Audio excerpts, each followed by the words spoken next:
Bienvenidos a un nuevo espacio de entrevista. Hoy estará con nosotros la psicóloga Esther Romera. Esther Romera es una venezolana que está ahorita ubicada en Tenerife, España. Esther Romera es psicopedagoga, licenciada en educación, terapeuta gestal y especialista además certificada en duelo infanto, juvenil y de adulto.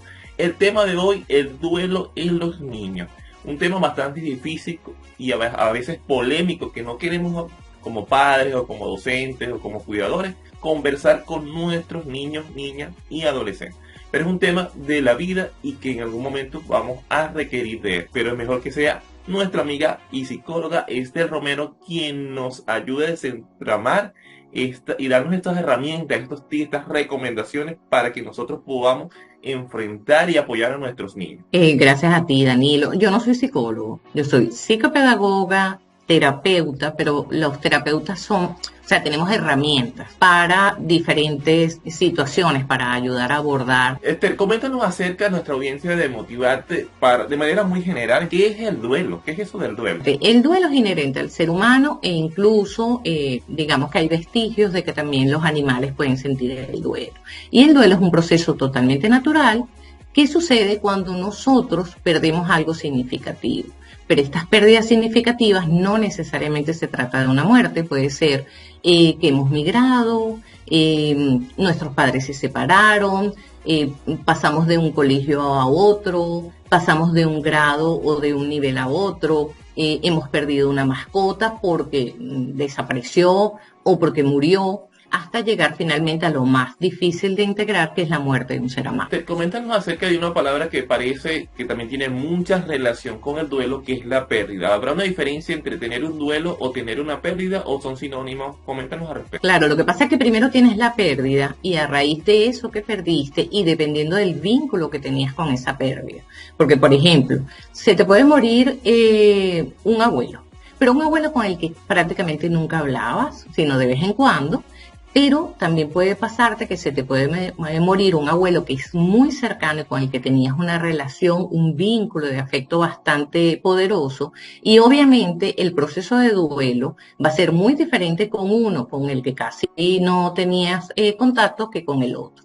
Entonces, sucede la pérdida y mi cerebro comienza a sentir emociones debido a esa pérdida y comienza el proceso de duelo. El proceso de duelo no es más que eso, un proceso que nos ayuda a que nosotros podamos poco a poco darle sentido a la pérdida y aprender a vivir sin eso que queríamos tanto. Esther, coméntanos acerca de estas realidades o mitos, pueden ser culturales, sociales, que se van transmitiendo a veces de generación en generación, y entonces tenemos algunos mitos sobre el duelo. Quisiera comentarte algunos y tú que nos puedas refrescar o ilustrar con algunos otros ejemplos, como que los niños no los podemos llevar a un entierro o a las ceremonias fúnebres, funerarias, que no debemos decirles que nuestros seres queridos o amados se nos fueron al cielo. Estas palabras son adecuadas porque después, luego, cuando este niño va creciendo, quizás hay otras preguntas. ¿El cielo existe? ¿Dónde está mi mamá? ¿La existencia de Dios? Estas preguntas existenciales que quizás nos hacen. Estas consecuencias que pueden traer cuando no son bien trabajadas, cuando en estos procesos de niños muy pequeños. Claro, fíjate, primero que todo hablar que el duelo solemos evitar. ¿Por qué? Porque tenemos una cultura hedonista donde buscamos siempre la búsqueda del placer. Y no es que esté mal, todos queremos tener placer y ser felices. Pero cuando llega el momento de la tristeza, a nivel cultural evitamos sentirla. Entonces no puedes estar triste, siempre tienes que estar contento, siempre eufórico. Y realmente la tristeza es una emoción, la palabra emoción viene del latín emovere, que significa moverte hacia, y en el caso de la tristeza es moverte hacia adentro. Entonces, ¿cómo eres tú cuando estás triste? Vas mucho más calmado porque estás como reflexionando. Y esa es la función de la tristeza, poder reflexionar acerca de lo que perdiste. Entonces, dentro de los mitos está cosas como, por ejemplo, acaba de perder al papá. Pero bueno, no le vamos a decir nada porque los niños no se enteran, no le vamos a comentar nada porque total, mira, lo está jugando y ciertamente los niños tienen esas emociones, de repente están tristes porque murió el papá, pero al ratico están viendo dibujitos o comiquitas y bueno, igual se pueden reír porque ellos viven mucho en el aquí y en el ahora. Entonces, por eso es que tenemos como esa idea de que ellos realmente no sufren o no viven el dolor de haber perdido algo importante o significativo para ellos. Informarles es importantísimo, pero adaptarlo a la edad, porque no es lo mismo informarles a un bebé de 1 año que a un niño de 4 o 5, que a un niño de 11, que a un adolescente. Es totalmente distinto porque ellos tienen una comprensión de la muerte que pasa por haber como hecho o realizado el concepto de la muerte, que incluso tiene unos subconceptos y que dependiendo de la edad del niño los va construyendo de a poquito. Entonces, eso por un lado. Informar es importante considerando la edad que tenga el niño. Segundo, no utilizar eufemismos.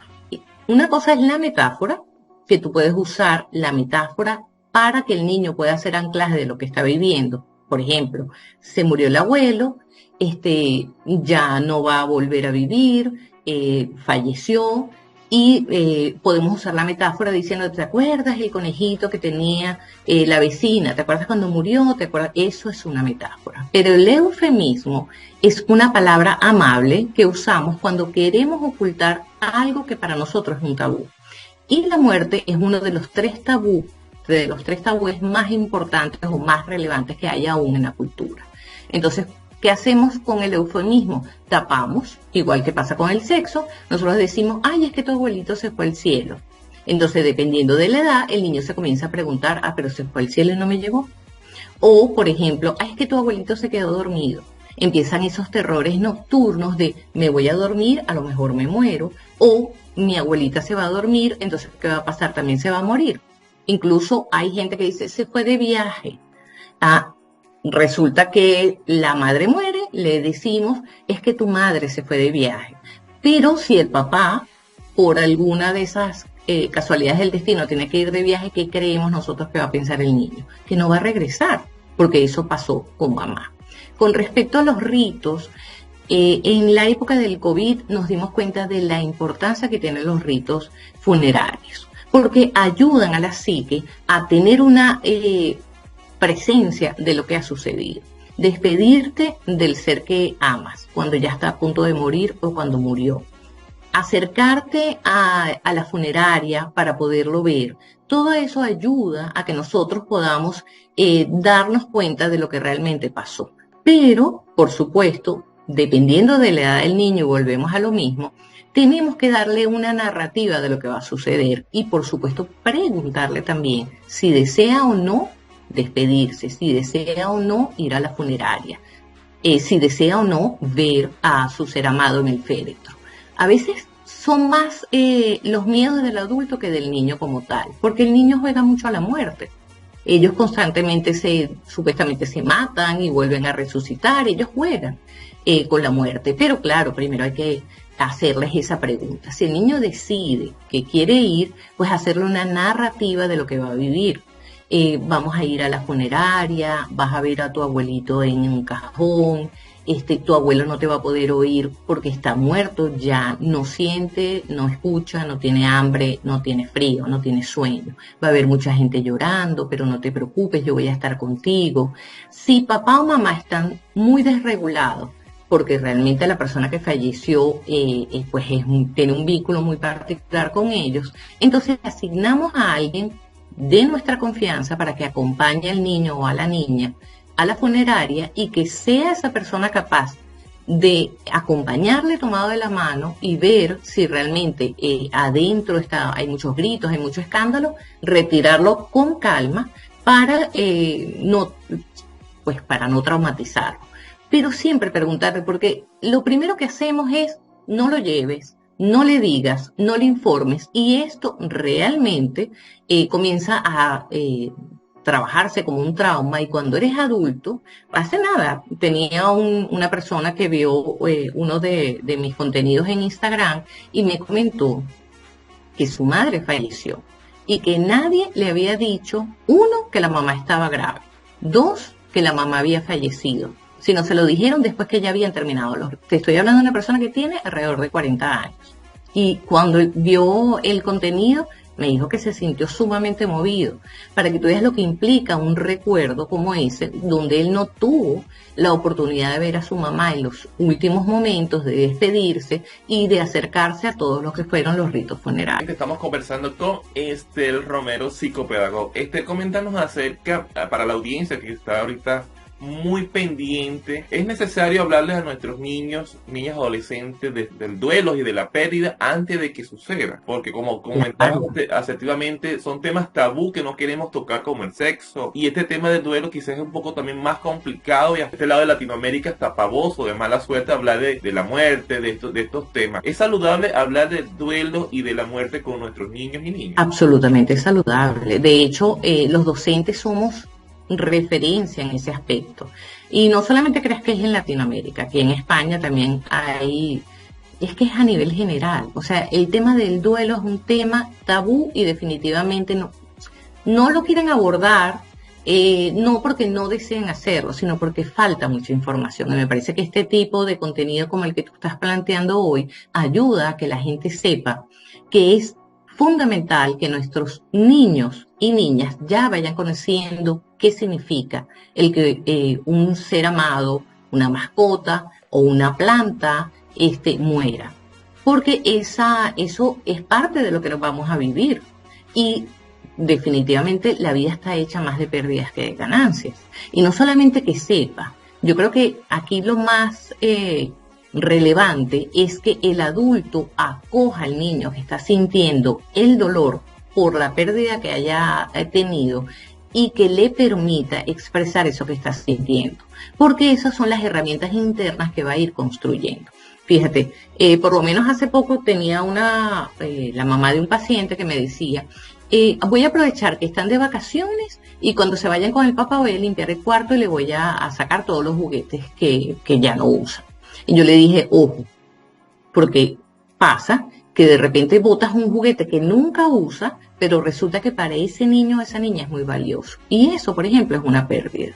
Entonces, fíjate que tanto desconocemos del hecho de que nosotros, como adultos, pero también como niños, tenemos vínculos con cosas, con animales, con personas. Y por lo tanto, es necesario que nos permitan expresar y bueno, estar allí acompañándonos cuando hemos tenido algún tipo de pérdida significativa. Coméntanos ahora del día después, el día número 2, una vez salimos de la funeraria, ya todo pasó aparentemente. ¿Cómo inicia este proceso que es bastante complejo? Y coméntanos acerca de los familiares, cómo debe ser este acompañamiento con este niño o niña. Bueno, quisiera decírtelo incluso antes, porque hace poco recibí un WhatsApp de una amiga que me decía, tengo una amiga, un familiar, cuya hija acaba de perder la madre de manera intempestiva y no sé qué es lo que tengo que hacer. Uno, si estamos de noche, dejar ese tema para la mañana. ¿Por qué? Porque el niño puede comenzar a sufrir terror nocturno. Dos, si nosotros no somos capaces de decirle no es que no llores, porque obviamente eso duele y es sano que tu hijo sepa que a ti te duele. Pero si te sientes desbordado del dolor, es preferible que otra persona le comente. De ser preciso y si se puede, pues llevarla a este niño al funeral. Y luego de que ha salido del funeral, que ya te dije previamente que tenemos que hacerle una narrativa antes de que vaya, entonces el día 2 suele pasar que enseguida nos mandamos al colegio. Vete al colegio, lo queremos poner incluso en más actividades de la que tiene para que se distraiga. ¿Qué pasa si nosotros hacemos esto? Estamos sentando las bases para posibles evitaciones cuando sean adultos. Si yo como niño me dan el permiso de quedarme en casa, de estar unos días con mi familia, dentro de ese dolor que estamos viviendo, siempre brindándole la esperanza de que juntos vamos a afrontar esa situación y que vamos a salir adelante, pero que en este momento, bueno, estamos todos tristes. Si poquito a poco me dan ese permiso para yo expresar eso que está sintiendo y para permitirme a mí que lo llore en vez de evitar, cuando yo sea una persona adulta, no voy a buscar evitar el dolor, porque ese es el mensaje que me estarían dando, evitar el dolor usando drogas, licor, etcétera. Entonces nosotros, desde que son pequeños, si le damos el espacio y la acogida para permitirles que procesen sus propios duelos, le estamos dando a entender que la vida, cuando tienes una pérdida, pues bueno, hay que llorarla, hay que vivirla, hay que sufrirla, hasta que poquito a poco vaya saliendo adelante. Casi nunca avisamos al colegio de las cosas que están sucediendo en casa. Por ejemplo, si hay una separación de los padres, y te lo digo porque a mí me pasó, estando de docente, la típica rueda que hacemos en Venezuela, cuando estamos en preescolar, que cada quien escogemos un tema. Ese día, ese lunes, íbamos a hablar acerca de la familia, y yo le había pedido a los papás que llevaran fotografías de la familia de cada niño. Me están conversando todos los niños, y el último que está a mi lado, cuando saca las fotografías, tenía todas las cabezas de su padre recortadas. Para mí fue algo impresionante, te estoy hablando de hace 30 años por lo menos. Y yo en el momento no supe qué hacer, lo abracé, después hablé con la mamá y la mamá me comenta que bueno, que estaban viviendo un divorcio y que fue un divorcio bastante traumático. Fíjate qué importante hubiese sido que ella me hubiese comentado con tiempo lo que estaba pasando en el hogar. No a manera de chisme, ni tampoco nos importa realmente, digamos, que los detalles. Pero sí es importante porque la conducta del niño va a depender de lo que esté viviendo en el hogar.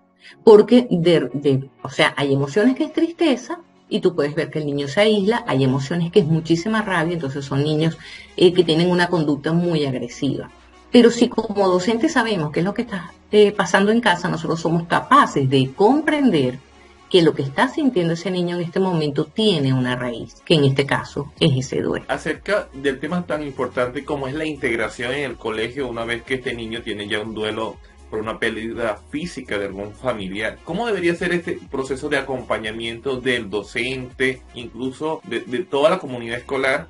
Porque allí deberían integrarse para que este niño lleve este proceso de manera gradual, saludable, de manera asertiva. ¿Qué cosas hacer y qué cosas no hacer? Yo creo que lo primero es que los docentes tienen que tener información acerca de esto, porque son muchas aristas las que tenemos que cubrir.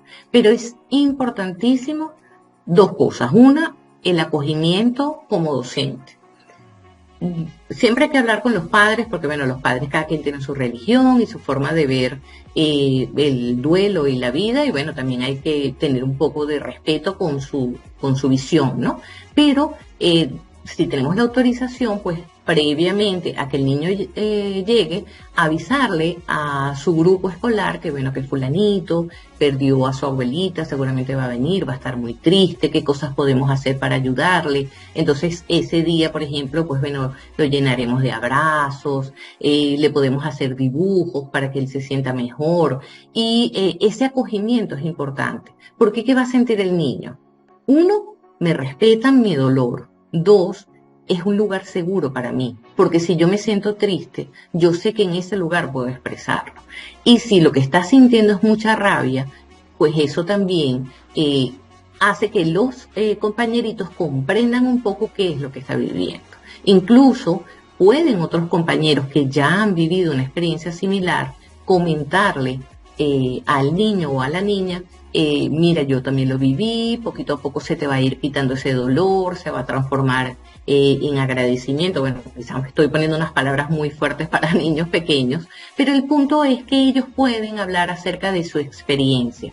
Y eso hace que el niño sienta que pertenece, que no es el único que ha perdido, que hay otros niños que también han perdido, como por ejemplo hablar, si nadie ha perdido ningún ser querido, pues bueno, mira, a alguien se le murió a alguien, sí, a mí se me murió mi perrito el año pasado, pues bueno, vamos a hablar, cómo te sentiste, qué hicieron, hicieron algo con el perrito, cómo se llamaba, y esas experiencias permiten hacer como un colecho, pero de colegio, o sea, como un acompañamiento dentro de ese pequeño espacio. Acerca de estas señales que debemos tener, como de señales de alarma, señales rojas de que el niño o la niña no está llevando de manera saludable, como comentábamos acá en la entrevista, el proceso de duelo.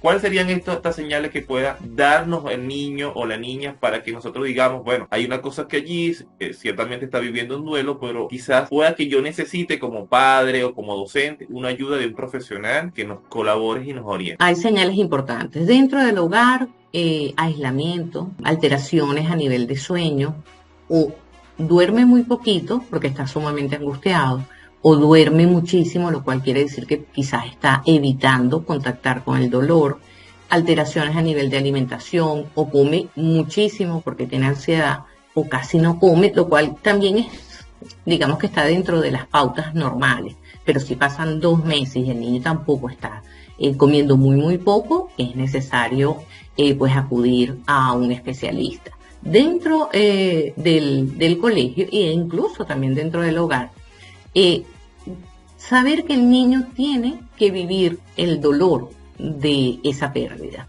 Si vemos que no hay forma de que contacte, como que no pasó nada, él sigue jugando, habla con los amigos, en ningún momento se pone triste, esa es otra señal de que él está evitando, cuando nuestro cerebro siempre busca protegernos del dolor y hace como unas especies de paredes que son los mecanismos de defensa. Es totalmente normal que al principio ocurra, pero poquito a poco esos mecanismos de defensa tienen que bajar o desintegrarse para permitir que nosotros veamos lo que está detrás de la pared, que en este caso es el dolor. El duelo, la manera más sana de procesarlo es tocar el dolor que estamos sintiendo. No te tienes que quedar en el dolor, porque por supuesto tu cerebro también necesita oxígeno, pero sí es importante que lo toques. Si tú no tocas el dolor y no sientes el sufrimiento de haber tenido esa pérdida, no vas a poder poquito a poco integrar lo que perdiste para poder continuar con tu vida a pesar de lo perdido. Conversamos con Esther Romera, psicopedagogo. Esther, coméntanos ya casi para finalizar, a los papás, nuestros representantes, a nuestros docentes, que también debemos educarnos en un tema que quizás no es tan fácil para nosotros, pero ¿por qué educarnos? Recomiéndanos y danos esa sugerencia. ¿Por qué educarnos en estos temas para ayudar a nuestros niños, niñas, adolescentes cuando un hecho tan lamentable pueda quizás de manera inesperada suceder? Para mí es fundamental que como docentes nos eduquemos. Me pongo a la orden si tienes algún espacio donde pueda yo dar alguna charla acerca de esto. Fíjate, si nosotros como docentes no sabemos de qué trata el duelo ni cómo podemos enfrentarlo, pasan cosas como pasó recientemente. Hubo la triste situación que en una época de vacaciones se suicidó un niño de 12 años y la respuesta del colegio fue no hablar del tema. Como si eso, como un bebé. Si no lo veo, no existe. Y eso no es verdad. Muchos niños se quedaron con la idea de qué le pasó a fulanito. También se quedan como con la culpa, sería por algo que yo hice. Y la culpa es uno de los mecanismos que impiden que yo pueda elaborar el proceso de duelo. Entonces, como lo que hay es miedo, porque no sé cómo hacerlo, es conveniente que nosotros nos formemos. Porque eso te da a ti herramientas para decir, ok, ¿qué puedo hacer? ¿Qué no debo hacer? ¿Qué sí debo hacer? Y como padres, obviamente, lo mismo. Nosotros, sobre todo la parte emocional, tenemos un lado del cerebro derecho que tiene que ver con las emociones y el lado izquierdo que tiene que ver con la lógica. La mayoría de las personas va directo a la lógica. Perdiste el muñeco, pero no importa porque mañana te voy a comprar otro. O se te murió la mascota, no, tranquilo, ya vamos corriendo a comprarte otro perrito. Y resulta que primero tenemos que conectar con la parte emocional. Entiendo que te sientas triste, esto es muy doloroso para ti, para mí también. Vamos a esperar a que este dolor vaya minorando para poder comprar otra mascota si es que queremos hacerlo. Y cuando nosotros no solamente contactamos con la parte de la emoción, sino que luego contactamos con la parte lógica, ayudamos a que el niño integre. Si nosotros no hablamos del tema, el hipocampo, que es el que se encarga de organizar los recuerdos, va dejando eso como piezas de un rompecabezas que no se ha armado. Cuando nosotros le damos y ayudamos al niño a que dé una narrativa él mismo de lo que le pasó, de lo que le dolió, de cómo lo va llevando día a día, ayudamos al hipocampo a que arme ese rompecabezas y vamos a evitar que se convierta en un trauma. Para nuestra audiencia de Motivarte, un tema muy importante para la vida, el duelo en los niños, y qué mejor que sea nuestra amiga Esther Romera, psicopedagoga especialista en duelo infanto-juvenil. Gracias. Esther, coméntanos tus redes sociales, cómo conectar contigo para tus formaciones, tus charlas. Somos asiduos seguidores de tu trabajo y queremos que nuestra audiencia pueda también hacerse de esos grandes conocimientos que tú tienes para que nos puedas orientar en estos momentos tan difíciles. Muchas gracias, Danilo. Bueno, fíjate, la profe Romera en TikTok, en YouTube y en Instagram. Eh, Subo contenido allí. En YouTube me voy a poner un poquito más seria porque subo shorts, pero me gusta el formato de video, me parece que es mucho más importante. Y sí, siempre tengo formaciones. En cuanto vaya a tener una formación, por supuesto que te voy a avisar. Pero de una vez te digo que a mí me encantaría formar a gente o a docentes de bajos recursos en Venezuela, porque me parece que esto es importante. Eso quiere decir que tendremos unos ciudadanos venezolanos mejor preparados a nivel emocional. Así que de mi parte, si realmente podemos hacer algo y yo dar esas charlas a nivel gratuito, mira, encantada de la vida. Así que te pongo eso, te dejo ese regalito ahí. Bueno, la profe Romera, sí lo podemos conseguir en Instagram y además redes sociales. Nuestra amiga Estel Romera, psicopedagoga, especialista en duelo infanto-juvenil, nos acompañó hoy en nuestro segmento de entrevista con el tema el duelo en los niños. Y desde Caracas, Venezuela, les acompañó Danilo Márquez y aquí seguimos creciendo juntos. Muchísimas gracias.